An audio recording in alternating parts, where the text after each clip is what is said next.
जी sir. अब ये second हमारे पास है कि गवर्नर स्पीड कंट्रोल करने का। एक चीज़ तो हमें जो है वो यहाँ से समझ आ गई है और अंडरस्टैंड हो गई है कि जो स्लाइड्स चल रही हैं कि हमारा जो मेन टारगेट है वो यही है कि गवर्नर स्पीड कंट्रोल करना है। यानी कि हमारे पास जो इन शॉर्ट रोटेशनल स्पीड है वो चेंज ना हो, और स्पीड चेंज होने से क्या होगा, फ्रीक्वेंसी पे इफेक्ट पड़ेगा। So first model we have studied is the fly ball model. Now second one is hydraulic amplifier. अब हाइड्रोलिक एम्पलीफायर में क्या है कि सबसे पहले अगर आप इसकी फिगर को देखें, यानी फिगर में आपको तीन चीजें नजर आ रही हैं यहाँ पर। Number first is pilot valve, and number second is high pressure oil, and number third is main piston. ठीक है। सो स्लाइड्स में अगर है कि comprises of the pilot valve and main piston arrangement necessary to open or close the steam valve against the high pressure steam। चल अगर आप figure वाली स्लाइड पे वापस आए, टरबाइन स्पीड, बैक बैक, या इस वाले पे। सो अगेन यहीं पर आप देखें, यहाँ पर राइट डाउन राइट बॉटम में लिखा हुआ है कि hydraulic amplifier speed control mechanism. अब यहाँ पर हो क्या रहा है, यहाँ पर हो ये रहा है कि ऊपर से स्टीम जो है, मींस हमारे पास जो स्टीम है उसके साथ इसका जो मेन पिस्टन है ये अटैच हुआ हुआ है। ठीक है। अब जैसे ही, यानी अभी जो ये इसकी पोजीशन है वो क्लोजिंग पोजीशन है, जब ये ओपनिंग होगा तो ओपनिंग के लिए मेन पिस्टन है ये डाउन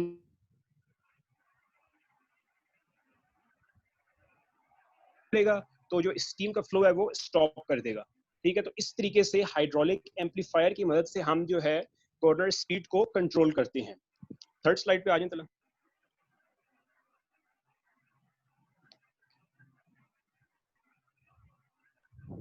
थर्ड स्लाइड जी। Linkage mechanism, no, third linkage mechanism. E is another link that is fixed on D, जो डी के ऊपर फिक्स हुआ है। ठीक है। तो जैसे जो है हमारे पास बी के ऊपर क्या चीज थी, फ्लाई बॉल गवर्नर था, और डी के ऊपर क्या था, हाइड्रोलिक एम्पलीफायर था। So with the help of these two mechanism we can control the speed. So now come to the last slide, my last slide number 4 जी, स्पीड चेंजर। अब इन सब चीजों में इंपॉर्टेंस एक चीज की है, स्पीड चेंजर की। Like it provides a steady state power output setting for turbine, number first चीज। और सेकंड के downward movement opens the upper pilot valve so that the more steam is admitted to the turbine under steady conditions। जैसे hydraulic amplifier का था कि वो downward move करता था, तो उसका जो वॉल्व था उसकी जो ओपनिंग थी वो वहां से, मतलब जो उसका वॉल्व ओपन हो रहा था। तो इसी तरह स्पीड चेंजर का भी है। यहाँ आपको नजर आ रहा होगा फिगर में, लाइक के स्पीड चेंजर में लिखा हुआ है लोअर, यानी ऊपर जो है लोअर लिखा हुआ है, and in downward there is a raised portion.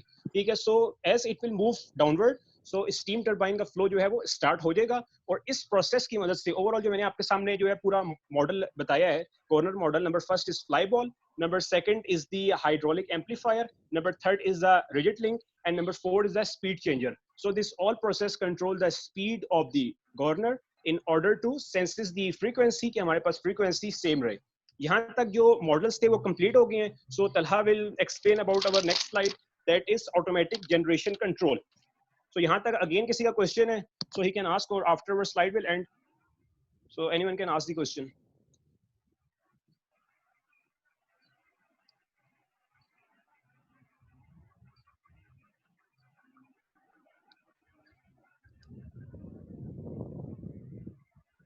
जी तलहा आप स्टार्ट करें।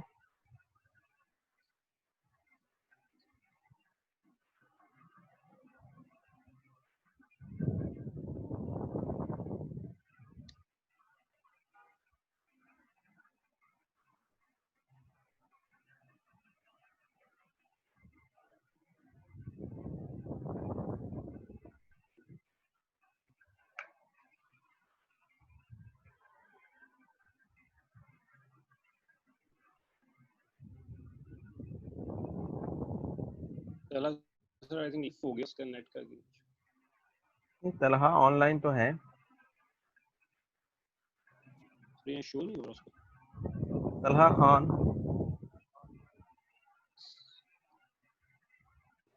जी सर, अब आ रही है आवाज?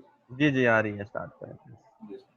तो सबसे पहला और सबसे इम्पोर्टेंट जो हमारा मोटिव होता है वो होता है कि फ्रीक्वेंसी को कंट्रोल करना, क्योंकि फ्रीक्वेंसी जो है वो सबसे आप कह लें कि एक डेंजरस चीज़ है इलेक्ट्रिकल इक्विपमेंट्स के लिए। अगर हम अपनी फ्रीक्वेंसी को कंट्रोल नहीं करेंगे तो हम अपने होल सिस्टम को जो है वो डिस्ट्रॉय कर सकते हैं या डैमेज कर सकते हैं।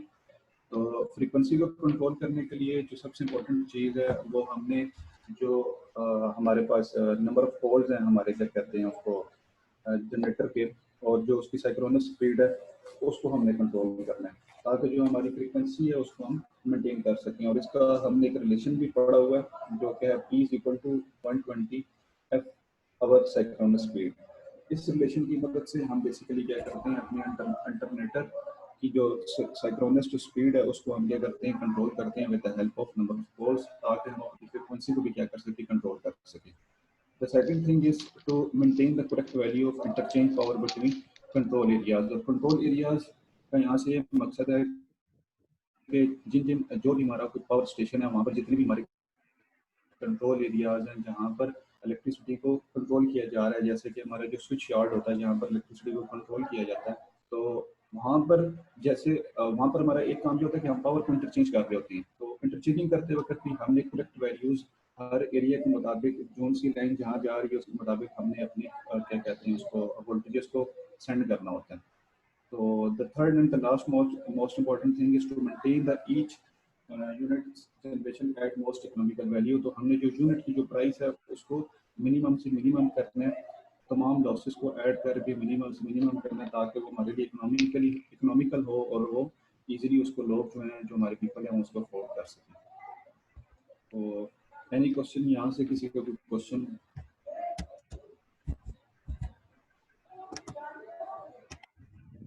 नहीं?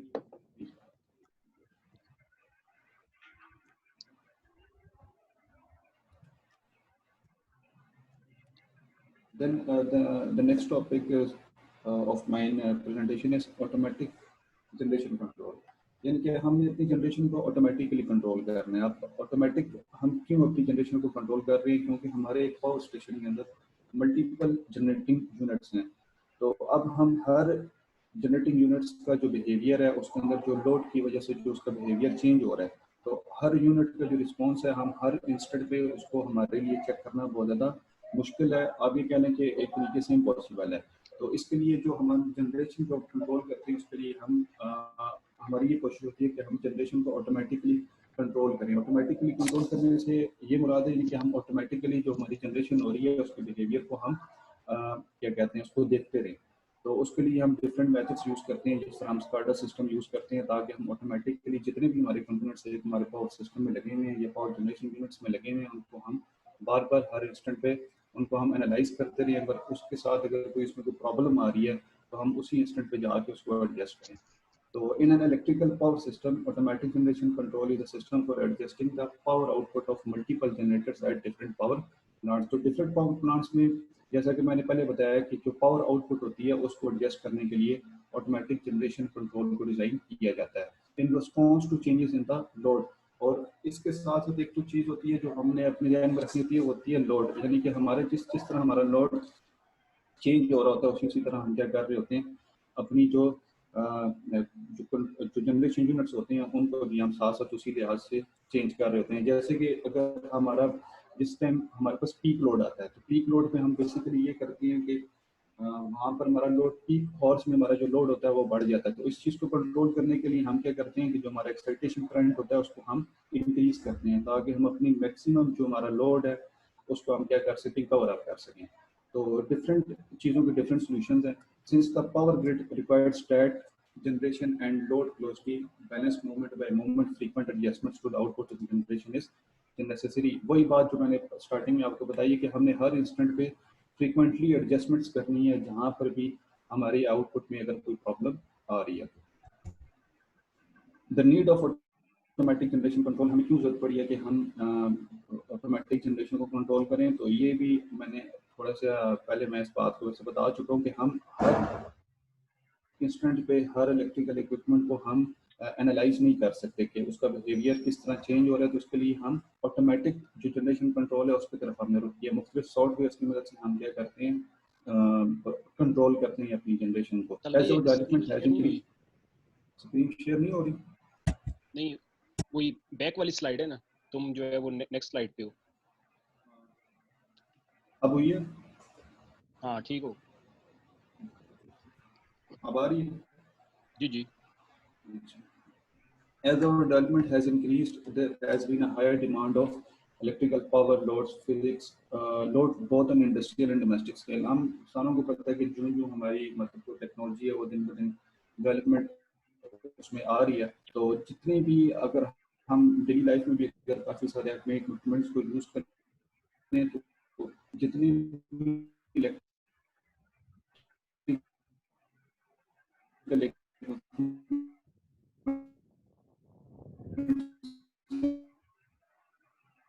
उनको इलेक्ट्रिकल पावर की जरूरत है. So as our development has increased, there has been a higher demand of electrical power loads both on industrial and domestic scale. तो जो इलेक्ट्रिकल एनर्जी की डिमांड है वो सारों को पता है डोमेस्टिक स्केल और इंडस्ट्रियल स्केल में उसकी क्या इंपॉर्टेंस है. It's imperative to manage load properly since a failure to do so result in frequency fluctuation and voltage drops. अगर हम अपनी जनरेशन को सही तरह कंट्रोल नहीं करेंगे तो उसका नतीजा या उसका रिजल्ट ये निकलेगा कि हम अपनी फ्रीक्वेंसी को मैनेज नहीं कर सकेंगे और हमारी जो वोल्टेज ड्रॉप्स हैं वो आएंगे. और ये जो फ्रीक्वेंसी फ्लक्चुएशंस हैं और जो वोल्टेज ड्रॉप्स हैं ये सबसे आप कह लें कि एक किस्म के डेंजरस जो है वो हैजर्ड्स इलेक्ट्रिकल पावर सिस्टम के अंदर. सो एनी क्वेश्चन, यहाँ तक किसी का कोई क्वेश्चन हो? Any question?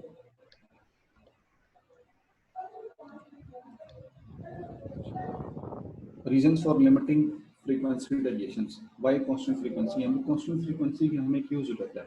The three-phase AC motor's running speed is directly proportional to the frequency.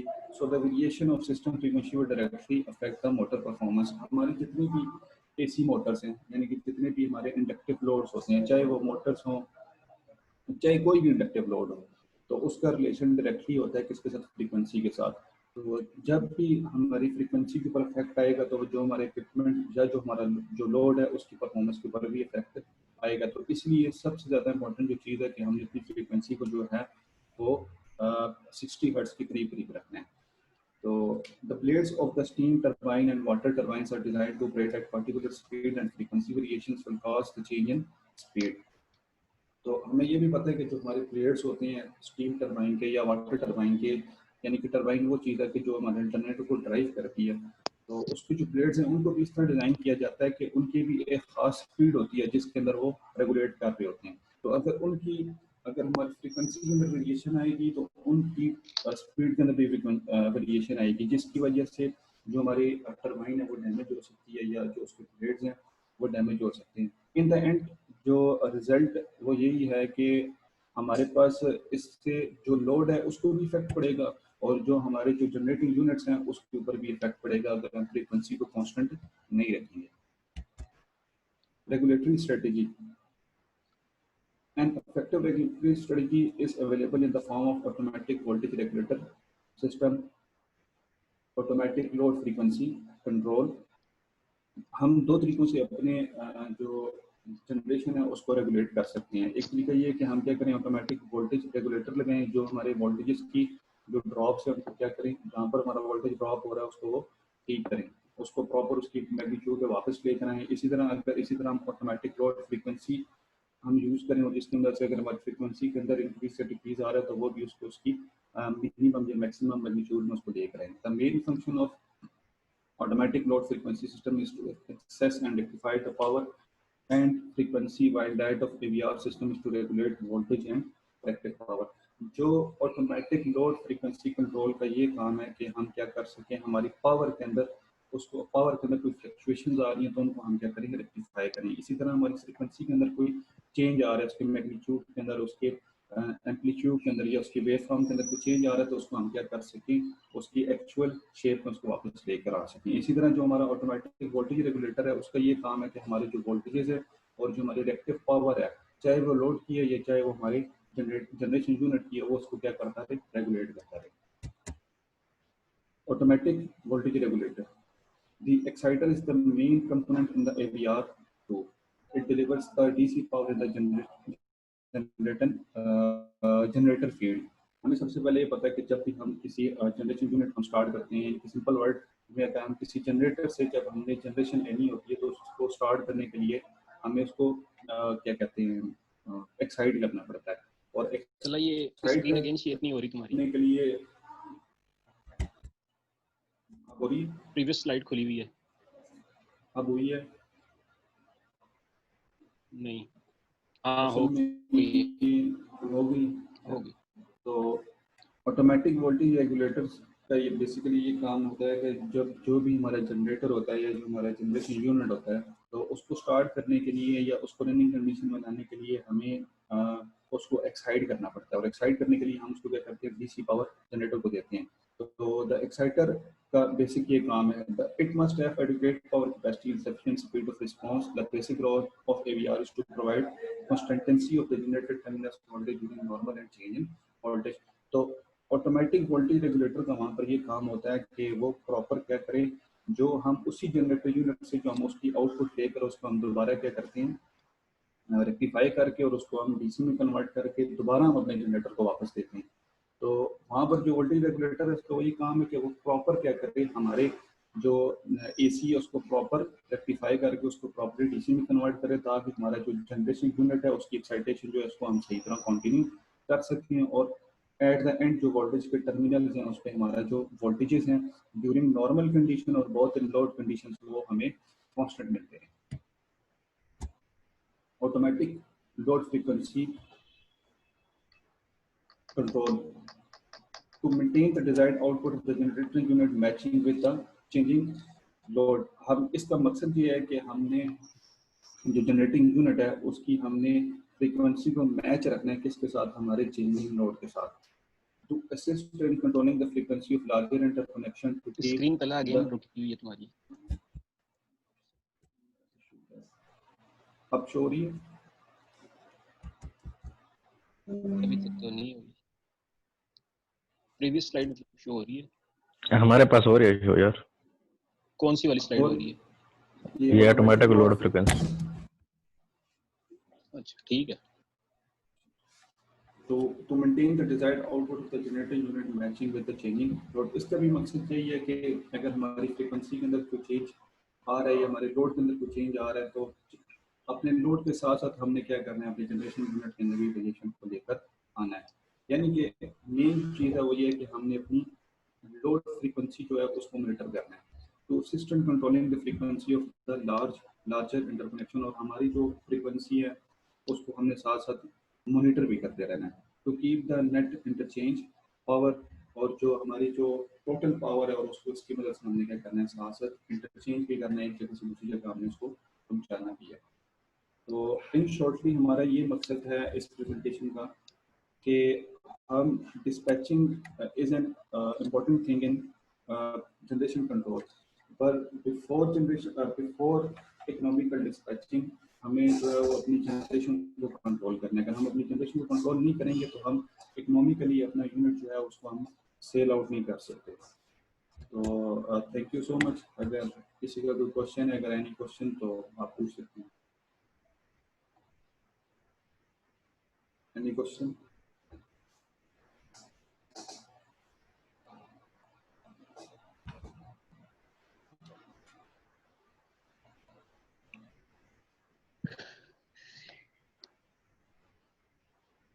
Any question? किसी का भी क्वेश्चन है? ठीक है sir, thank you. Umar question करो।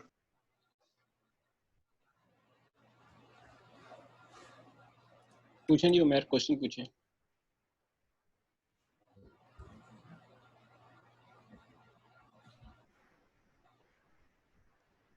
उमर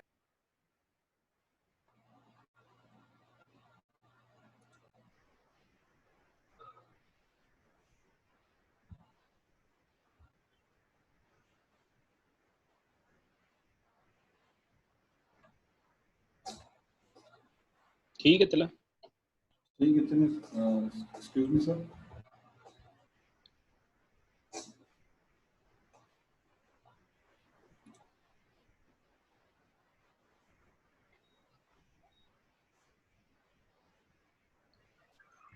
जी क्वेश्चन है जी आप लोगों के, तो करें इनसे।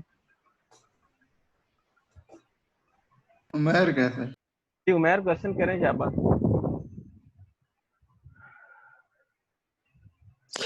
सर जी इन्होंने बोला है कि हमने स्पीड कांस्टेंट रखनी है फ्रीक्वेंसी कांस्टेंट रखने के लिए, अगर फ्रीक्वेंसी कांस्टेंट नहीं होगी तो फिर आगे फर्क पड़ेगा। तो फिर ये हम किस तरह कांस्टेंट रखेंगे फ्रीक्वेंसी को, या स्पीड किस तरह कांस्टेंट रख सकते हैं हम? ये ये बताएं मैंने जी। स्टार्टिंग में सर एक फॉर्मूला डिस्कस किया था कि जो हमारे नंबर ऑफ कॉल्स होते हैं, जो हमारी जनरेटर की सर जो साइक्लोनिक स्पीड होती है सर, उसका एक रिलेशन होता है फ्रीक्वेंसी के साथ। P is equal to 120 F divided by cyclonic speed of generator. तो सर अगर हम इस रिलेशन को अगर हम फॉलो करें तो हम अपने इंटरनेटर के जो नंबर ऑफ कॉल्स हैं उनको देखते हुए हम क्या कर सकते हैं, और अपनी जो क्या कहते हैं सिंक्रोनस स्पीड है जो हमारे अल्टरनेटर की, उसको देखते हुए हम पूरी फ्रीक्वेंसी को जो है वो 60 हर्ट्ज पे हम सेट कर सकते हैं। टाइम है। मोहसिन ये तो इन्होंने इलेक्ट्रिकली आपको बताया ना, जो मैंने आपको सारा बताया वो मैकेनिकली ऑपरेट करने का है। जो हमने गवर्नर मॉडल्स स्टडी किए हैं, 4 फ्लाई बॉल हाइड्रोलिक एम्पलीफायर वगैरह, इस टू जो ओवरऑल टारगेट जो ऑब्जेक्टिव प्रेजेंटेशन का तलहा वाली बात वही हमारा है कि स्पीड को कंट्रोल करना है। क्यों? Because we need a frequency must be maintain, कि फ्रीक्वेंसी में हमारे पास सेंसिटिव फ्रीक्वेंसी ना हो, फ्लक्चुएशन ना आए उसमें। ठीक हो गया सर जी। जी any issue? No sir. Umer excuse me sir. जी जी। सर ये 5 ग्रुप है ना टोटल सर इसके प्रेजेंटेशन के सर? आपसे मतलब? सर वो ये इतनी मुश्किल लग रही है सर, किस तरह? नहीं प्लीज प्लीज प्लीज अपने जो है कैमरों को म्यूट करते हैं, माइक्रोफोन को म्यूट करते हैं। जी तो आपने क्या करना है?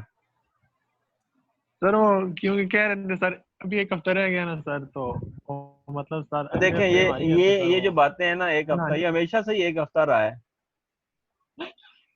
ठीक है, ये कोई इतना जी मसला नहीं है। बेसिकली आप ऑनलाइन पेपर्स हैं और इतना मसला नहीं है अभी जितना भी है। तो it's up to you people. इतना ये इन्होंने जो बताया है इतनी बेसिक सी चीजें हैं, ये जो चौथे सेमेस्टर में ईएमएस में आपने पढ़ी थी, ठीक है।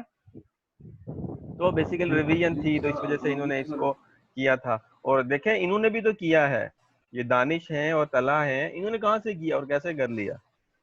If they are capable to do, why not you people? Sir एक क्वेश्चन है। जी जी। सर जो नाम चैप्टर पहले। है सर हमारा, हाँ जी Nasir Khan sir, ji ji utilities in problem. जी, बस नाम बता दिया करें, मैं समझ जाता हूँ, बोलें।